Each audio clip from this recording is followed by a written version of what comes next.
Have you ever heard about FOMO? It's called the fear of missing out, FOMO. You see someone planning a party or going on vacation, suddenly you fear being left out. FOMO happens to everyone, even Xi Jinping. You see, China is a communist state. They don't have free and fair elections, so Xi Jinping is suffering from FOMO. What does he do? Interfere in democratic elections elsewhere. This time it's Australia. Earlier this week, a major argument broke out in the Australian Parliament. The issue was China. Prime Minister Scott Morrison attacked his principal opposition, the Labour Party. He accused them of helping the Chinese. Listen in. Mr. Speaker, and he said that as a shadow defence, Mr. Speaker. So I tell you where I do agree, Mr. Speaker. The Prime Minister... We've got another Manchurian Candidate. I didn't hear it. What? Just hang on. Just wait.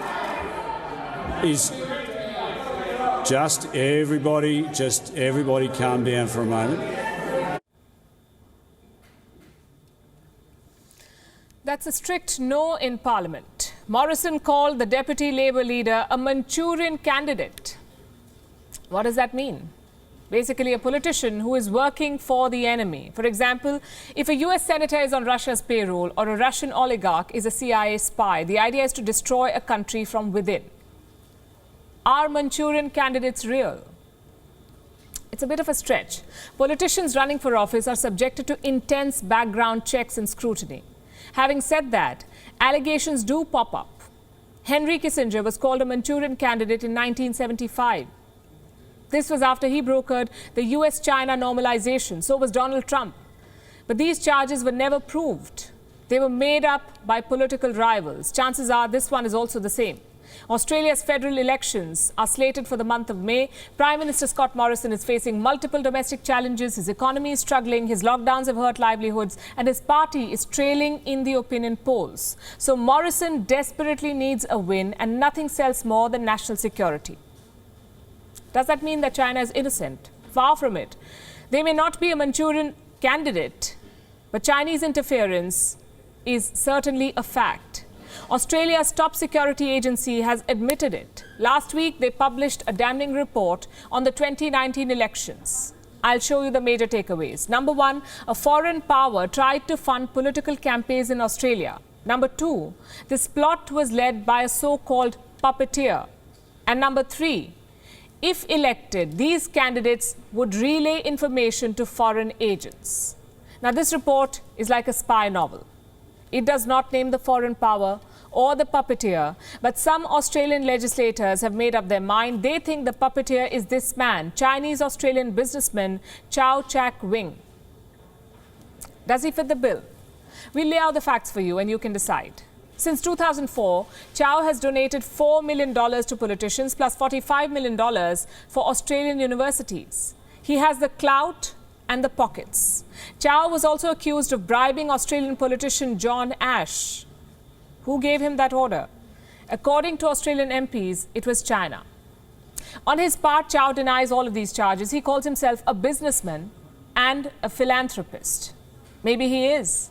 But China's murky role in Australian elections is beyond doubt. In 2019, a Liberal Party member was approached by Chinese agents. They wanted him to run for parliament. Months later, he was found dead in his apartment. In 2020, a Chinese Australian was charged under the new election interference law. His crime? Helping the Chinese Communist Party. Why is Beijing so focused on Australia? We can think of two reasons. Number one, the strategic importance of Australia, a key US ally, a major Pacific power, and a country moving away from China's grasp. Naturally, China wants to change that. And number two, China wants to weaponize ethnicity. Australia's total population is 26 million. Out of these, 1.2 million have Chinese ancestry. Beijing thinks it can turn these people into double agents, and it's a divisive policy. And sadly, some Australian politicians are falling for it. Instead of targeting China, they are targeting Chinese Australians. The fact is, meddling abroad is not new for China. Reports say they helped Rodrigo Duterte win in the Philippines. The FBI says they funded Democrats in 1996. In Nepal, they're allegedly helping the communist parties. You can try stopping China, but they will keep meddling. So what's the solution?